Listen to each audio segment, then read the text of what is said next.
Mapagpalang araw po sa ating lahat. Kung bati na rin po ang inyong kaantingero. Kung bago pa lang po kayo sa aking munting YouTube channel, sana lang po paki-like, share, subscribe. Maraming salamat po. Kung inyo po napapansin ngayon mga kaantingero, may dalawang uri po dito ng baon ng niyog. Unahin natin itong tinatawag na libon. Yan yung tinatawag na baon ng niyog na walang mata.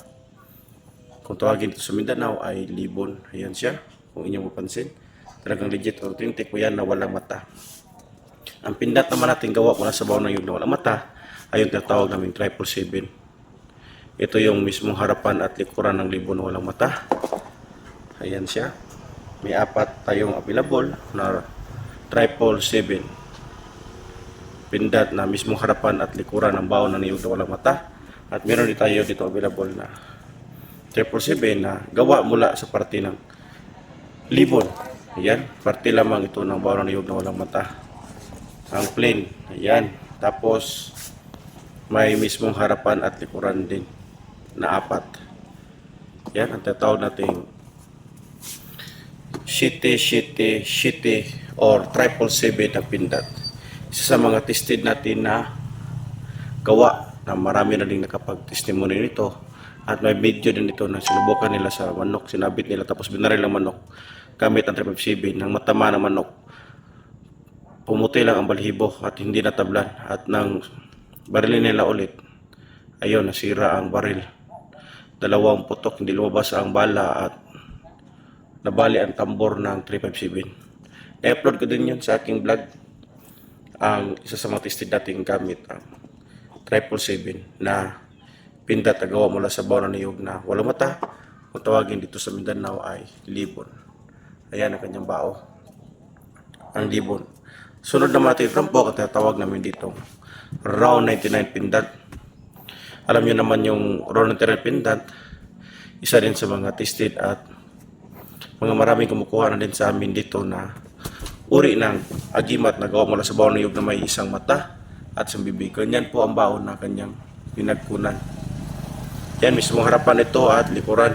At ang harapan naman yan ito ay nilagyan natin sa bibigan ng mga mutya ng sawaki. Ayan. Ay mutya yan ng sawaki o fossilized sea urchin.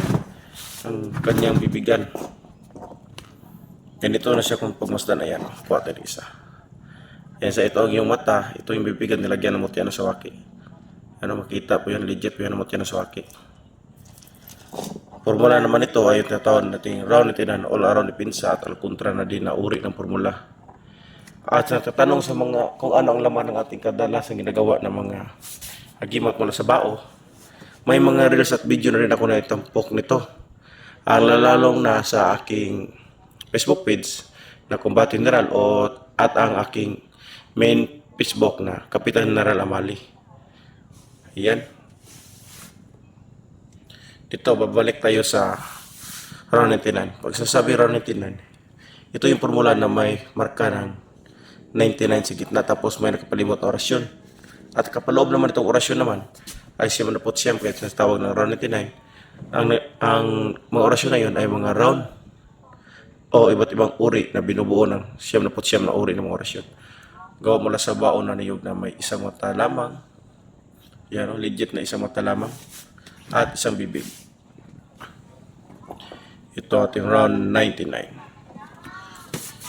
Bali, yan po lahat ng ating mga baon na kadalasang ginagamit dito sa Mindanao bilang agimat o mga pinsa.